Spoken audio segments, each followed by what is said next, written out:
여러분, 혹시 요즘 약을 드시는데 이상하게 기운이 쭉 빠지고 다리가 천근만근처럼 무겁다는 느낌 받아보신 적 있으십니까?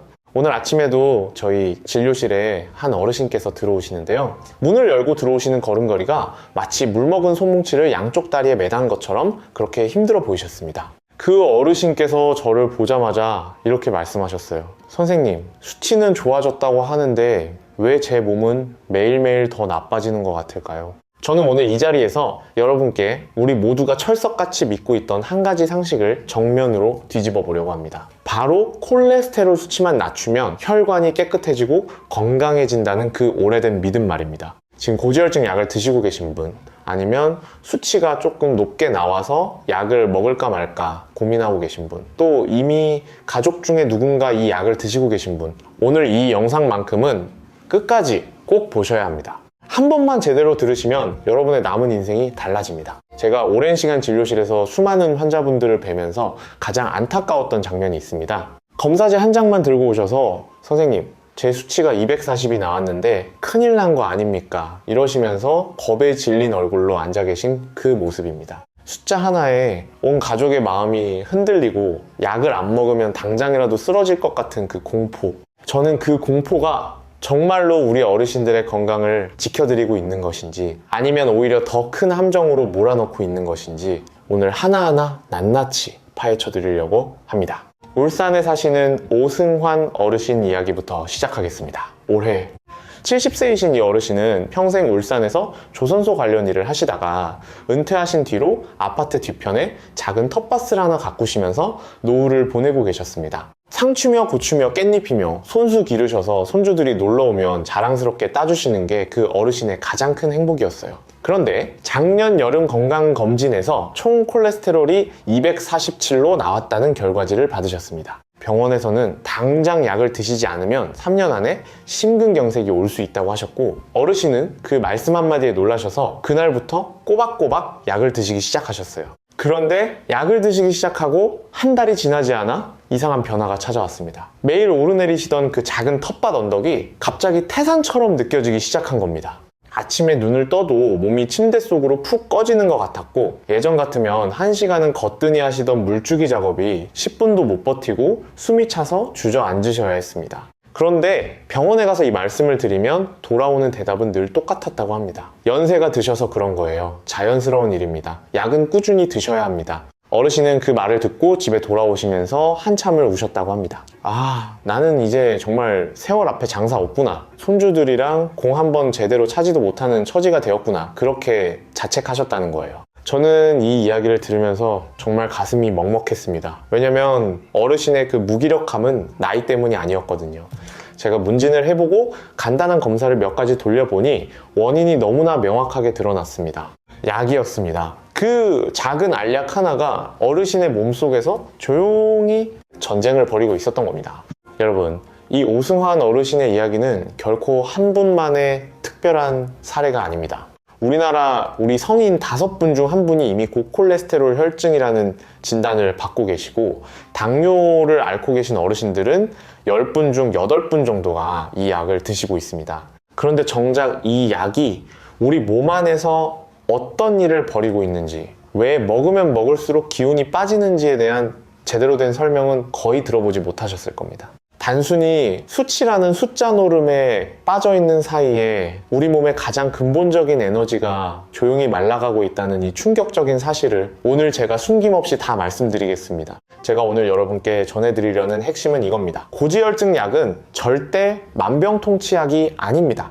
어떤 분들에게는 분명히 생명을 지켜주는 든든한 방패가 될 수 있지만, 또 어떤 분들에게는 조용히 잠자고 있던 사자의 꼬리를 밟아서 새로운 병을 불러오는 위험한 무기가 될 수도 있습니다. 의사인 저는 왜 수치가 높은데도 가급적 약보다 다른 길을 먼저 권해드리는지, 그리고 여러분이 지금 믿고 계신 그 총 콜레스테롤 수치보다 훨씬 더 중요한 우리 진짜 혈관 건강의 지표가 무엇인지 오늘 이 시간에 차근차근 풀어드리겠습니다. 이 이야기는 단순한 건강 정보가 아닙니다. 여러분의 남은 인생을 통째로 바꿀 수도 있는 아주 중요한 지침입니다. 그동안 내 몸이 자꾸 이상하다 싶은 신호를 보내도 그냥 나이 탓이겠지 하면서 넘기셨던 분들이라면 오늘 영상을 통해서 그래서 내가 그렇게 힘들었구나 하는 명쾌한 깨달음을 얻어가실 수 있을 겁니다. 그리고 이 영상이 끝날 때쯤이면 여러분 스스로가 우리 몸의 진짜 주인이 되어 있을 겁니다. 오늘 제가 말씀드릴 내용이 여러분의 건강한 노후에 하나의 작은 등불이 될 수 있다고 저는 확신합니다. 내용이 마음에 와닿으신다면 화면 아래에 보이는 좋아요 버튼을 살짝 한 번만 눌러주시고, 이 정보가 꼭 필요한 분이 곁에 계시다면 댓글창에 궁금이라는 두 글자만 남겨주시면 정말 감사하겠습니다. 여러분의 작은 한 번의 클릭이 또 다른 어르신께 이 소중한 진실을 전해드리는 큰 힘이 됩니다. 자, 이제부터 본격적으로 여러분이 왜 약을 드시는데도 오히려 몸이 더 아프신지 그 숨겨진 진실 속으로 한 걸음 한 걸음 들어가 보겠습니다. 먼저 우리가 병원에서 가장 많이 듣는 그 화려한 통계의 함정부터 하나씩 걷어내야 합니다. 의사 선생님들이 약을 권하실 때 이런 말씀을 자주 하십니다. 이 약을 드시면 심근경색이나 뇌졸중 같은 큰 병의 위험이 36%나 줄어듭니다. 이 숫자를 딱 듣는 순간 우리 귀에는 36%라는 말이 굉장히 크게 들리죠. 안 먹으면 10명 중에 서너 명은 쓰러질 것 같은 느낌이 듭니다. 그런데 여러분, 이 숫자는 통계학에서 말하는 상대 위험도 감소라는 개념입니다. 쉽게 말씀드리면 원래부터 확률이 낮은 것을 또 비율로 깎아놓은 숫자인 거예요. 이해하기 쉽게 한번 풀어드리겠습니다. 100명이 1년 동안 하루 빠짐없이 약을 꼬박꼬박 드셨을 때 실제로 그 약 덕분에 심근경색이나 뇌졸중을 면한 분이 몇 분이나 되실 것 같으십니까? 놀라지 마십시오. 단 한두 분 정도입니다. 나머지 98분은 사실상 아무런 예방 효과도 보지 못하신 채 약의 부작용만 온몸으로 받아내고 계신 겁니다. 이것을 의학계에서는 절대 위험도 감소라고 부르는데요. 병원에서는 이 작은 숫자를 절대 먼저 말씀해주지 않습니다. 왜일까요? 이 숫자를 솔직하게 말씀드리면 누구도 이 약을 선뜻 드시려 하지 않을 테니까요. 이게 바로 제가 오승환 어르신을 뵙고 가장 마음이 아팠던 부분입니다. 어르신께서는 그 한두 분 안에 들어가지도 못하시면서 98명 쪽에서 부작용만 고스란히 떠안고 계셨던 겁니다. 텃밭에 나가고 싶은데 다리가 말을 안 들어서 포기하신 그 무기력함, 그건 통계 숫자 뒤에 숨어있던 98명의 얼굴 중 하나였습니다. 우리 어르신들이 의사 선생님 말씀을 잘 따르시는 건 정말 아름다운 덕목이지만 때로는 그 말씀 뒤에 숨어있는 숫자의 진짜 의미를 한 번쯤 뒤집어 보는 용기도 필요합니다. 그게 바로 여러분이 내 몸의 주인으로 살아가는 첫걸음입니다. 그럼 대체 왜 약을 드시면 몸이 이렇게까지 무거워지는 걸까요? 이유가 있습니다. 아주 명확하고 의학적으로도 이미 잘 밝혀진 이유가 있어요. 이 약이 우리 몸의 에너지 공장을 강제로 꺼버리기 때문입니다. 어떻게 설명드릴까요? 여러분, 대개 냉장고며 세탁기며 전등이 다 잘 돌아가려면 전기가 들어와야 하잖아요. 우리 몸속 모든 세포도 똑같습니다. 우리 세포 하나하나마다 에너지를 만드는 작은 발전소가 들어있어요. 의학적으로는 이 발전소를 미토콘드리아라고 부릅니다. 그런데 이 미토콘드리아가 제대로 돌아가려면 반드시 필요한 아주 특별한 연료가 하나 있습니다. 바로 코엔자임 Q10이라는 물질인데요. 우리 몸에서는 주로 간에서 만들어냅니다. 그리고 여기에 문제의 핵심이 있습니다. 우리 간은 이 코엔자임 Q10을 콜레스테롤과 정확히 똑같은 길을 통해서 만들어요. 같은 공장에서 같은 공정을 거쳐서 두 가지가 동시에 나오는 겁니다. 그런데 고지혈증 약인 스타틴은 이 공장의 가장 앞쪽 스위치를 꺼버립니다. 콜레스테롤 만드는 길을 막으려고 스위치를 내렸더니 그 스위치가 코엔자임 Q10 만드는 길의 스위치이기도 했던 거예요. 결과가 어떻게 되겠습니까? 도둑 하나 잡으려다가 집에 전기까지 끊어버린 꼴이 되는 겁니다. 몸속 세포 하나하나의 배터리가 서서히 방전되기 시작하고 가장 먼저 영향을 받는 곳은 에너지를 가장 많이 쓰는 장기들입니다. 근육, 심장, 뇌, 이 세 곳이 전부 배터리 부족 상태에 빠지는 거죠. 아침에 일어나도 개운하지 않으시고 계단 몇 개만 올라도 숨이 차서 헉헉거리시고 다리가 자꾸 후들거리시는 이 모든 증상이 사실은 연세 때문이 아니라 약이 여러분 몸속 전력을 몰래 빼가고 있기 때문에 일어나는 일입니다. 오승환 어르신께서 텃밭 언덕을 오를 때 다리에 모래주머니 매단 것 같다고 하신 그 말씀 엄살이 아니었던 겁니다. 실제로 어르신의 근육세포 안에서 에너지 발전소들이 하나둘씩 문을 닫고 있었던 거예요. 이 사실을 진료실에서 그림까지 그려가며 설명해 드렸더니 어르신께서 무릎을 탁 치시면서 이렇게 말씀하셨습니다. 아, 그래서 내가 그랬던 거구나. 나는 내가 그냥 늙어서 그런 줄만 알고 얼마나 서러웠는지 모른다. 이러시면서요. 여러분 중에도 혹시 비슷한 서러움을 안고 계신 분이 있으시다면 절대 나이 탓만 하지 마십시오. 네, 우리 몸이 지금 배터리가 다 닳았다고 비명을 지르고 있는 건지도 모릅니다. 다음으로 짚고 넘어가야 할 아주 중요한 문제가 하나 더 있습니다. 이 약이 단순히 에너지만 빼앗아 가는 게 아니라 우리 몸의 근육 자체를 서서히 녹여버릴 수도 있다는 사실입니다. 의학적으로는 이것을 스타팅 관련 근육 증상이라고 부르는데요. 서울대학교 병원 연구팀의 발표에 따르면 약을 드시는 어르신 10분 중 3분 정도의 차이는 있지만 이런 증상이 나타난다고 합니다. 33% 가까이 되는 꽤 높은 비율이에요. 절대 드문 부작용이 아닙니다. 증상은 처음에는 아주 교묘하게 시작됩니다. 그냥 좀 쑤신다, 뻐근하다, 어제 무리했나 보다 이렇게 넘어가기 쉬운 정도로 찾아와요. 그런데 이 상태가 몇 주 몇 달 쌓이면 우리 근육세포 자체가 힘을 잃고 조금씩 녹아내리기 시작합니다. 특히 허벅지, 엉덩이, 어깨처럼 큰 근육부터 먼저 약해지는데요. 이게 왜 무서운 일이냐면 우리 어르신들께 근육이 약해지는 건 단순한 불편한 문제가 아니기 때문입니다. 바로 낙상으로 이어집니다. 한번 생각해 보십시오. 화장실 가시다가 다리에 갑자기 힘이 풀려서 주저앉으시면 어떻게 되겠습니까? 욕실 타일에 미끄러지시기라도 하면 그 한 번의 낙상이 고관절 골절로 이어지고 수술하고 누워 계신 동안 근육은 더 빠지고 결국 혼자서는 걷지 못하게 되시는 경우를 저는 너무 많이 봤습니다. 혈관 하나 깨끗하게 하려다가 평생 침대에 누워 계셔야 할 수도 있는 이 위험한 도박을 지금 우리가 매일 아침 약 한 알로 하고 있을지도 모르는 겁니다. 자식들에게 짐이 되고 싶지 않아서 건강관리 열심히 하시는 그 마음 저도 정말 잘 압니다. 그래서 더더욱 이 부분을 놓치시면 안 됩니다. 자, 여기까지 말씀드린 이야기만 해도 꽤 충격적이셨을 텐데요. 아직 끝이 아닙니다. 이 약의 이면에 숨어있는 또 다른 그림자를 꺼내드려야겠습니다. 바로 당뇨 위험과 뇌 기능 저하 문제입니다. 많은 분들이 고지혈증 약은 혈관에만 영향을 준다고 생각하시는데 실제로는 전혀 그렇지가 않아요. 연세대 세브란스 병원에서 수년간 진행한 연구 결과를 보면 이 약을 장기간 복용하시는 분들에게서 당뇨병이 새로 발병할 위험이 건강하신 분들보다 3배 가까이 올라간다는 것이 확인됐습니다.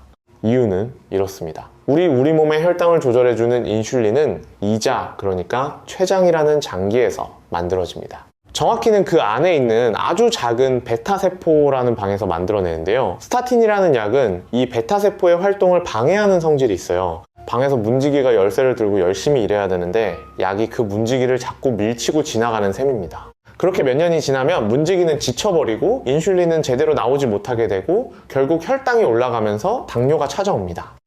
이게 왜 특히 우리 어르신들께 위험한 얘기냐면요. 한번 당뇨가 시작되면 고지혈증 약을 끊고 싶어도 끊을 수가 없는 상황이 돼버립니다. 당뇨가 생겼으니 혈관 관리를 더 철저히 해야 한다. 그래서 약을 더 강하게 써야 한다.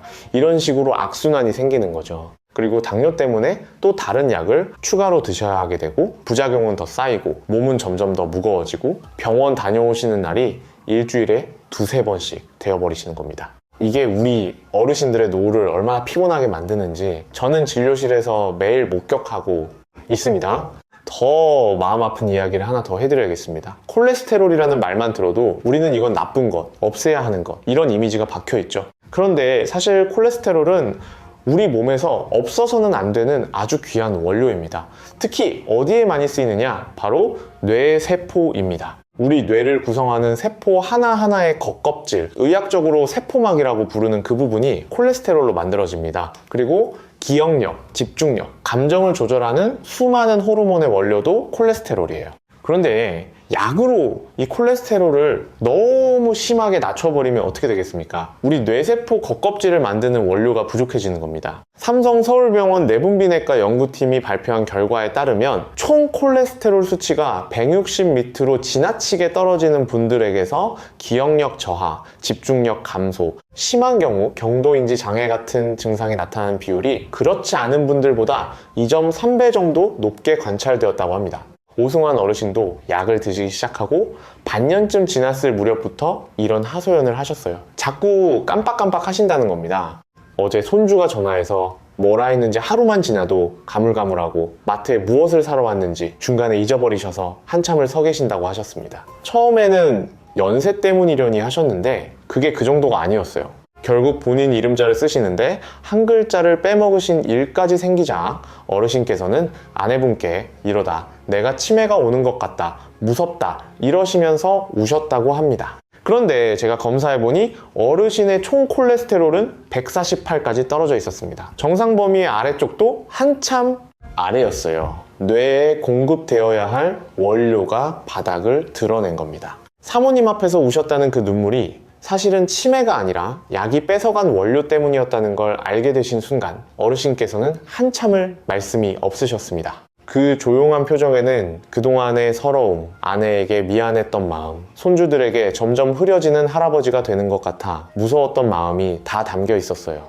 이런 이야기 들으시면서 여러분도 혹시 이런 생각 드실지 모릅니다. 그럼 대체 약은 언제 먹어야 하는 거냐? 무조건 다 끊어야 하는 거냐? 이렇게요. 절대 그렇게 받아들이시면 안 됩니다. 제가 분명히 말씀드립니다. 이미 심근경색을 겪으신 분, 뇌졸중으로 쓰러지셨다가 회복되신 분, 관상동맥 스텐트 시술을 받으신 분, 이런 분들에게 이 약은 분명히 생명을 지켜주는 든든한 방패 역할을 합니다. 함부로 약을 끊으시면 큰일 납니다. 절대 혼자 결정하지 마시고 주치의 선생님과 상의하십시오.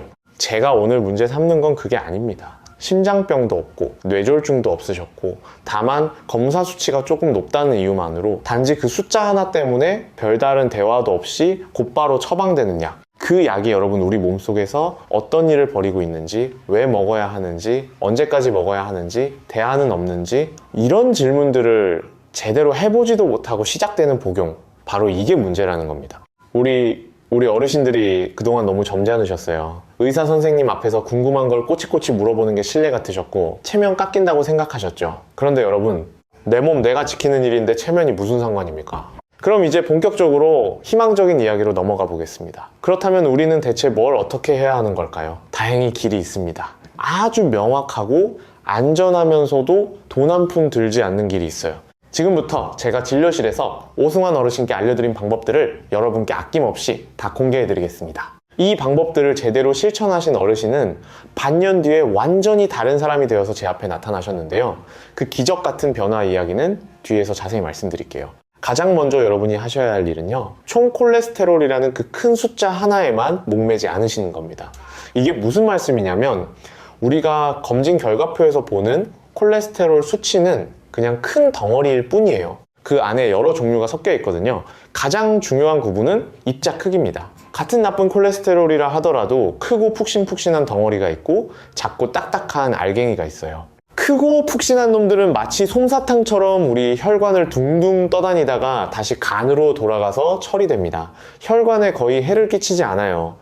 반면의 문제는 작고 딱딱한 녀석들입니다. 이 녀석들은 마치 유리조각 같아서 혈관벽에 파고들어요. 파고들어서 염증을 일으키고 그 염증이 쌓여서 딱딱한 혈전을 만들고 그 혈전이 어느 날 터지면서 심근경색이나 뇌졸중을 일으키는 진짜 범인이 바로 이 작은 입자들입니다. 그런데 지금 우리가 병원에서 받는 일반 검사는 이 둘을 구분해 주지 않아요. 큰 덩어리나 작은 알갱이나 다 한꺼번에 합쳐서 나쁜 콜레스테롤은 몇입니다. 이렇게만 알려주는 거죠. 그래서 제가 어르신들께 꼭 권해드리는 검사가 있습니다. 나쁜 콜레스테롤, 입자 크기 분석 검사, 또 하나는 관상동맥 석회화 지수 검사, 이렇게 두 가지입니다. 어려운 이름 때문에 겁먹지 마십시오.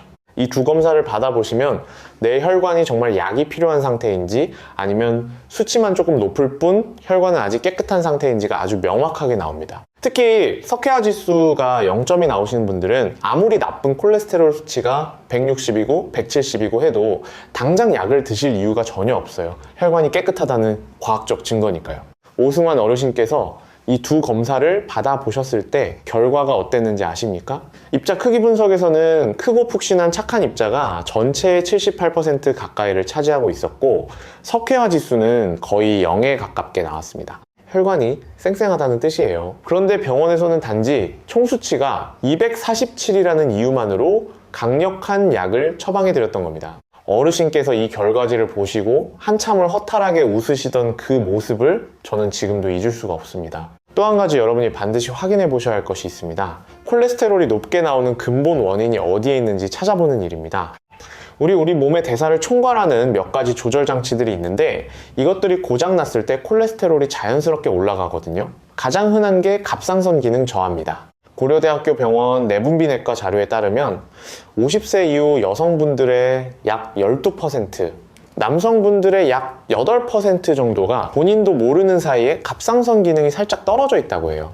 갑상선은 우리 몸의 온도 조절 장치 같은 기관입니다. 이 기관이 활력을 잃으면 우리 몸 전체의 연소율이 떨어져요. 지방을 태우는 속도가 느려지니까 콜레스테롤이 혈관을 둥둥 떠다니는 시간이 길어지고 결국 수치가 올라가는 겁니다. 이런 경우에는 억지로 콜레스테롤 만드는 길을 막는 약을 드시는 게 아니라 갑상선 기능을 정상으로 되돌리는 쪽으로 치료 방향을 잡아야 해요. 원인을 바로잡으면 수치는 자연스럽게 내려옵니다. 이게 훨씬 현명하고 안전한 방법이에요. 그 밖에도 신장 기능이 서서히 떨어지고 계시거나 몇 년째 만성 스트레스에 시달리고 계시거나 수면이 계속 부족하신 분들도 우리 간에서 콜레스테롤을 더 많이 만들어내기 시작합니다. 우리 몸이 위기 상황이라고 느끼기 때문에 에너지를 비축하려는 자연스러운 반응이에요. 그러니까 이런 근본 원인들을 하나씩 점검하지 않은 채 덮어놓고 약부터 드시는 건 바닥에 난 구멍 그대로 두고 수도꼭지만 잠그려는 것과 같습니다. 물은 계속 새고 약은 계속 먹어야 하는 그 끝없는 쌔바퀴에서 벗어나셔야 합니다. 자, 그럼 이제 가장 중요한 핵심 해결책으로 넘어가 보겠습니다. 이게 바로 오승환 어르신을 반년 만에 완전히 다른 분으로 바꿔놓은 결정적인 비법이에요. 결론부터 말씀드리면 여러분의 밥상에서 탄수화물을 3분의 1만 덜어내시면 됩니다. 그 간단한 변화가 어떤 약보다도 더 강력하게 혈관을 청소해 줍니다. 많은 어르신들께서 이런 말씀 많이 하시죠. 선생님, 저는 고기는 거의 안 먹고 채식 위주로 먹는데 왜 콜레스테롤이 높게 나올까요? 이러시면서 억울해 하시는 분들이 정말 많으세요. 여기에 우리가 오랫동안 잘못 알고 있었던 아주 큰 오해가 숨어 있습니다. 콜레스테롤을 올리는 진짜 주범은 고기 지방이 아닙니다. 놀라실 수 있지만 이게 사실이에요. 진짜 주범은 우리가 매일 당연하게 드시는 흰쌀밥, 흰 밀가루빵, 달달한 과일, 그리고 입가심으로 드시는 달콤한 믹스커피 한 잔입니다. 특히 식후에 과일이 건강에 좋다고 챙겨 드시는 그 습관, 그게 알고 보면 혈관에 시한폭탄을 심으시는 일이에요. 이게 왜 그런지 원리를 쉽게 풀어드리겠습니다. 우리가 흰쌀밥이나 빵 같은 단순 탄수화물을 많이 드시면 혈당이 쭉 올라갑니다. 혈당이 올라가면 우리 몸은 인슐린이라는 호르몬을 대량으로 뿜어내서 그 혈당을 낮추려고 애써요. 그런데 이때 우리 간은 이런 생각을 합니다. 지금 에너지가 넘치니까 남는 걸 저장해 둬야겠다. 이렇게 판단하고는 중성지방이라는 것을 쉴 새 없이 만들어냅니다. 이 중성지방이 바로 가장 질이 나쁜 콜레스테롤의 원료가 돼요. 그리고 이때 만들어지는 나쁜 콜레스테롤은 대부분 아까 말씀드린 작고 딱딱한 유리조각 같은 놈들이에요. 반면에 적당한 지방, 특히 좋은 기름들은 오히려 우리 혈관을 청소하는 역할을 합니다. 올리브유, 참기름, 들기름, 아보카도, 견과류 같은 음식에 들어있는 지방은 혈관벽에 붙어있는 묵은 때를 비누처럼 녹여주는 역할을 해요. 그래서 지방을 무서워하지 마시고 대신 달콤한 것, 하얀 것, 가공된 것을 먼저 줄이시면 됩니다. 아주 간단하죠? 오승환 어르신께 저는 이렇게 말씀드렸어요. 어르신, 평소에 드시던 흰쌀밥 양에서 딱 3분의 1만 덜어내십시오. 대신 그 자리를 삶은 달걀 2개, 큼지막하게 썬 두부, 그리고 신선한 나물 반찬으로 채우시면 됩니다. 이렇게요. 어르신께서는 처음에 걱정하셨어요. 밥을 줄이면 기운이 없어서 텃밭일을 어떻게 하냐 이러시면서요. 그런데 일주일만 해보시면 아신다, 이렇게 제가 설득해 드렸습니다. 일주일 후에 어르신께서 전화를 주셨어요. 선생님, 참 신기합니다. 밥을 줄였는데 오히려 몸이 더 가벼워졌어요. 이러시면서 웃으시더라고요. 당연한 일입니다. 혈당이 출렁거리지 않으니까 몸이 에너지를 일정하게 쓸 수 있고, 중성지방이 안 만들어지니까 우리 혈액이 끈적거리지 않고 결국 온몸에 피가 잘 돌기 시작한 거예요. 3개월 뒤에 피 검사를 다시 해보셨는데 중성지방은 310에서 118로 뚝 떨어졌고 나쁜 콜레스테롤도 175에서 132로 내려왔으며, 무엇보다 입자 크기 분석에서 크고 푹신한 착한 입자 비율이 89% 가까이로 올라갔습니다. 약 없이 그냥 밥그릇 크기만 줄이셨는데 이런 결과가 나온 거예요. 그 다음으로 말씀드리고 싶은 것은요, 약이 훔쳐간 에너지 배터리를 다시 채워 넣는 일입니다. 앞에서 고지혈증 약이 코엔자임 Q10을 말려버린다고 말씀드렸죠. 그럼 간단합니다. 다시 넣어드리면 돼요. 지금 꼭 약을 드셔야만 하는 상황이라면 주치의 선생님께 이렇게 말씀드리십시오. 코엔자임 Q10을 보조 영양제로 함께 챙겨 먹고 싶다. 괜찮겠냐? 이렇게 여쭤보시면 대부분의 선생님들은 흔쾌히 권해주십니다. 복용법은 아주 간단해요. 하루에 100mg에서 200mg 사이가 적정량이고 공복에 드시면 흡수가 잘 안 되니까 반드시 식사 직후에 드셔야 합니다. 기름에 녹는 성질이 있어서 지방이 조금이라도 포함된 식사 뒤에 함께 드시는 게 가장 좋아요. 가격이 비싼 수입산을 고집하지 않으셔도 됩니다. 국내 대기업에서 나오는 제품도 충분히 효과가 있으니 너무 큰 부담 갖지 마시고 꾸준히 매일 같은 시간에 드시는 게 핵심입니다. 오승환 어르신은 이 코엔자임 Q10을 드시기 시작한 지 약 2주 만에 변화를 체감하셨어요. 아침에 눈을 떴을 때 그 무거운 납덩이 같은 느낌이 사라지더라 이러시더라고요. 근육통도 조금씩 가라앉기 시작하셨고 손주랑 공놀이를 하면서 뛰어다녀도 숨이 차지 않으셨다고 합니다. 이게 바로 우리 몸 배터리가 다시 충전됐다는 신호예요. 여러분 중에도 지금 약을 드시면서 무기력감에 시달리고 계신 분이라면 주치의 선생님과 상의하신 후에 이 보충을 꼭 한번 고려해 보시기 바랍니다. 그 다음으로 제가 드리고 싶은 조언은 걷기 운동입니다. 운동이라는 말만 들어도 어르신들께서 겁부터 내시는 분들이 많으신데요. 제가 말씀드리는 운동은 전혀 부담스럽지 않습니다. 하루 30분, 일주일에 4번에서 5번 동네 한 바퀴 산책하시는 정도예요. 숨이 턱끝까지 차오를 필요도 없고 땀을 비오듯 흘리실 필요도 없습니다. 그냥 옆 사람과 기분 좋게 대화할 수 있는 정도의 속도로 꾸준히 걸으시면 됩니다. 이 정도 강도의 걷기가 왜 그렇게 효과가 좋은지 아십니까? 우리 몸속 중성지방은 가벼운 유산소 운동에 아주 잘 반응합니다. 격렬한 운동은 오히려 코르티솔이라는 스트레스 호르몬을 올려서 역효과가 날 수 있어요. 그런데 느긋하게 걷는 이 정도의 움직임은 우리 근육이 중성지방을 에너지로 살살 태워주거든요. 게다가 걸으실 때 햇볕을 쬐시게 되니까 자연스럽게 비타민 D까지 보충되십니다. 비타민 D가 왜 중요하냐면요, 우리 몸의 콜레스테롤을 몸에 유익한 호르몬이나 담즙으로 변환시키는데 아주 핵심적인 역할을 합니다. 자연의 스위치를 켜주는 열쇠 같은 거예요. 그러니까 단순히 걷는 행위가 아니라 우리 몸속 대사 공장을 다시 힘차게 돌리는 일이라고 생각하시면 됩니다. 가능하시면 오전 10시부터 오후 2시 사이 햇볕이 가장 부드럽게 내릴 때 걷기를 권해드려요. 그 한 걸음 한 걸음이 여러분 우리 혈관의 젊음을 되찾아주는 가장 저렴하고 강력한 처방입니다. 오승환 어르신께서 세우신 일주일 루틴을 그대로 여러분께 공개해 드릴게요. 오늘부터 냉장고 문 앞에 큼지막하게 적어서 붙여놓고 그대로 따라해 보십시오. 아침에 눈을 뜨시면 가장 먼저 미지근한 물 한 컵을 천천히 드십니다. 밤새 끈적해진 우리 혈액을 맑게 깨우는 첫 단계입니다. 그리고 아침 식사 후에 코엔자임 Q10백에서 200mg을 챙겨 드십니다. 식단은 복잡하게 생각하지 마세요. 딱 한 가지만 기억하시면 됩니다. 밥그릇 크기를 3분의 1만 줄이시는 겁니다. 그 줄인 자리를 삶은 달걀 2개, 두부, 나물, 반찬으로 채우십니다. 점심과 저녁에는 고등어, 꽁치, 삼치 같은 등푸른 생선을 자주 올리시고 모든 채소 반찬에는 올리브유나 들기름을 넉넉하게 뿌려서 드십니다. 이렇게만 드셔도 한 달 안에 몸이 달라지기 시작합니다. 오후에는 햇볕이 좋은 시간에 30분 산책을 다녀오세요. 너무 무리하지 않으시는 게 중요합니다. 숨은 차지 않을 정도, 옆 사람과 대화가 가능할 정도의 속도면 충분합니다. 저녁은 가능하시면 7시 전에 드시고 밤늦게 과일이나 간식은 반드시 피하셔야 합니다. 아까 말씀드린 것처럼 그 달달한 것들이 한밤중에 혈관에 시한폭탄을 씹는 주범이에요. 마지막으로 주무시기 전에 깊은 호흡을 10번만 천천히 해보십시오. 숨을 4박자 동안 들이마시고 7박자 동안 참으시고 8박자 동안 천천히 내쉬는 이 호흡법은 스트레스로 인해 간이 만들어내는 잉여 콜레스테롤을 줄이는데 놀라운 효과가 있습니다. 돈 한 푼 안 들고요. 누구나 지금 이 순간부터 시작하실 수 있습니다. 바로 이게 제가 진료실에서 오승환 어르신께 드린 처방 아닌 처방이었어요. 그리고 이 간단한 루틴이 어르신의 인생을 180도 바꿔놓았습니다. 자, 여기서 여러분이 가장 많이 궁금해하시는 3가지 질문에 솔직하게 답해드리겠습니다. 첫 번째, 선생님 이야기를 듣고 나니까 당장 약을 끊고 싶은데 그래도 되는 건가요? 이 질문에 제가 분명하게 답을 드립니다. 절대로 혼자 판단하셔서 약을 중단하시면 안 됩니다. 특히 심근경색, 뇌졸중, 협심증 같은 병을 이미 겪으신 분들에게 이 약은 재발을 막는 중요한 보험이에요.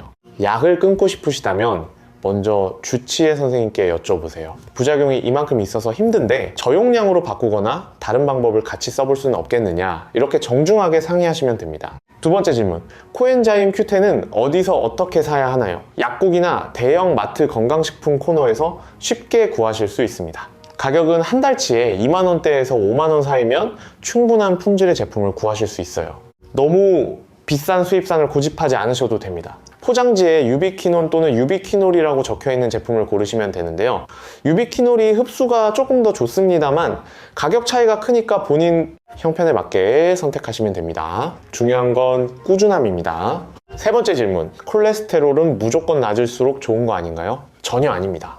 앞에서 말씀드린 것처럼 총 콜레스테롤이 160 아래로 너무 떨어지면 오히려 뇌출혈 위험이 올라가고 면역력이 약해져서 감염병에 걸릴 확률도 높아집니다. 호르몬 합성이 줄어들어서 기운이 없어지시고 성격까지 우울해지실 수 있어요. 적정 범위는 180에서 220 사이 정도입니다. 그러니까 검사지에 210이 찍혔다고 호들갑 떨 필요가 전혀 없어요. 오히려 건강한 수치일 수 있습니다. 이제 오승환 어르신의 반년 뒤 이야기를 들려드리며 오늘의 긴 여정을 마무리해 볼까 합니다. 반년이 지나 다시 어르신을 뵈었을 때 저는 제 눈을 의심했습니다. 진료실 문을 열고 들어오시는 걸음걸이부터가 완전히 달라져 있었거든요. 처음 뵈었을 때는 허리를 굽히시고 한 걸음 한 걸음 발을 끄시듯 들어오셨었는데 반년 뒤에 어르신은 허리를 꼿꼿이 펴시고 성큼성큼 걸어 들어오셨어요. 얼굴에는 붉은 혈색이 다시 돌았고 눈빛은 예전보다 훨씬 맑아지셨습니다. 어르신께서는 제 손을 꼭 잡으시며 이렇게 말씀하셨어요. 선생님, 저는 이제 새벽마다 텃밭에 나가는 게 그렇게 기다려질 수가 없습니다. 손주들이 놀러 오면 공원에서 축구공 차고 그네도 밀어주는데 예전에는 10분도 못 버티던 제가 이제는 1시간도 거뜬합니다.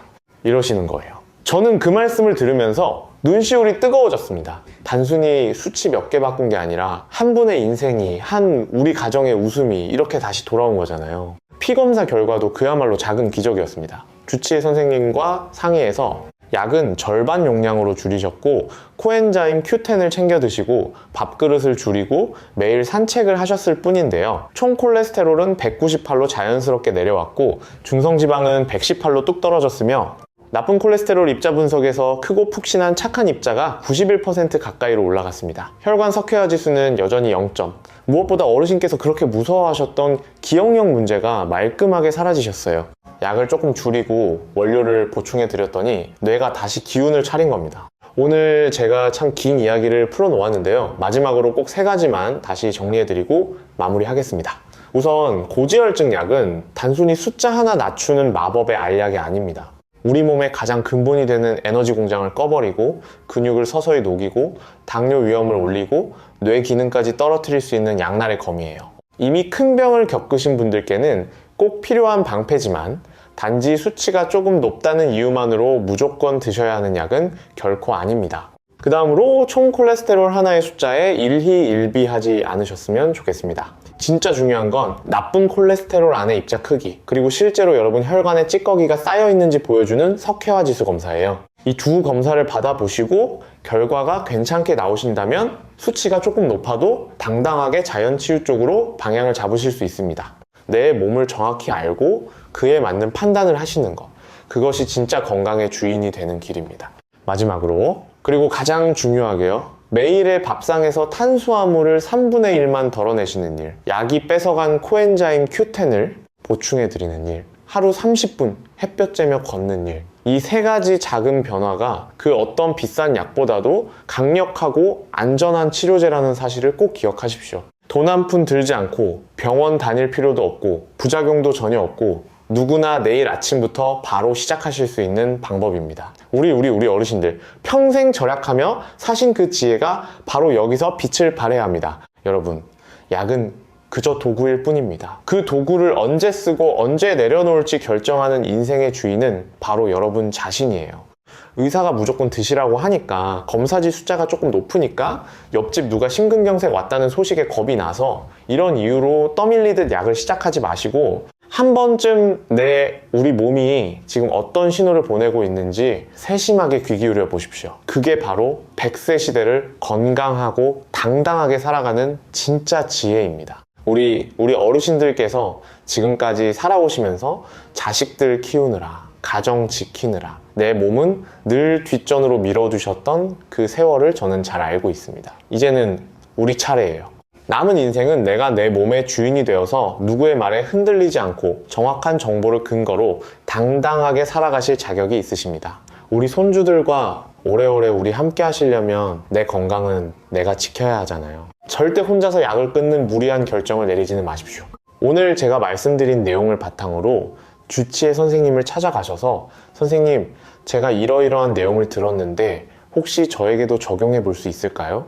이렇게 당당하게 여쭤보시는 겁니다. 부작용은 줄이고 효과는 높이는 길은 반드시 있습니다. 저는 앞으로도 여러분이 숫자라는 공포에서 벗어나 활력 넘치는 매일을 사실 수 있도록 언제나 이 자리에서 정직한 등불이 되어드리겠습니다. 오늘 영상이 여러분께 작은 희망의 씨앗이 되었기를 진심으로 바랍니다. 혹시 이 내용이 꼭 필요한 가족이나 친구가 떠오르신다면 망설이지 마시고 공유해주세요.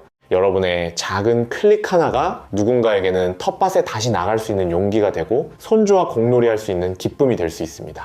그리고 앞으로도 이런 유익한 건강 정보를 계속 받아보시고 싶으신 분은 화면 아래 구독 버튼과 알림 설정 버튼을 꼭 눌러주시면 정말 큰 힘이 됩니다. 댓글창에 실천이라는 두 글자를 남겨주시면 여러분의 다짐이 또 다른 분들에게 용기가 되고 저에게도 더 좋은 영상을 만들 수 있는 원동력이 됩니다. 긴 시간 동안 저와 함께 해주셔서 진심으로 감사합니다. 오승환 어르신께서 텃밭에서 다시 찾으신 그 환한 미소가 여러분의 가정에도 가득 피어나기를 마음 깊이 응원하겠습니다. 여러분은 충분히 건강해지실 자격이 있고 스스로를 지킬 힘이 있으십니다. 작은 변화 하나가 모이면 반드시 큰 기적이 됩니다. 오늘 들으신 내용 중에 단 한 가지라도 마음에 담아가셨다면 내일 아침 그것부터 실천해보세요. 건강한 내일을 위해 오늘 시작하세요. 감사합니다.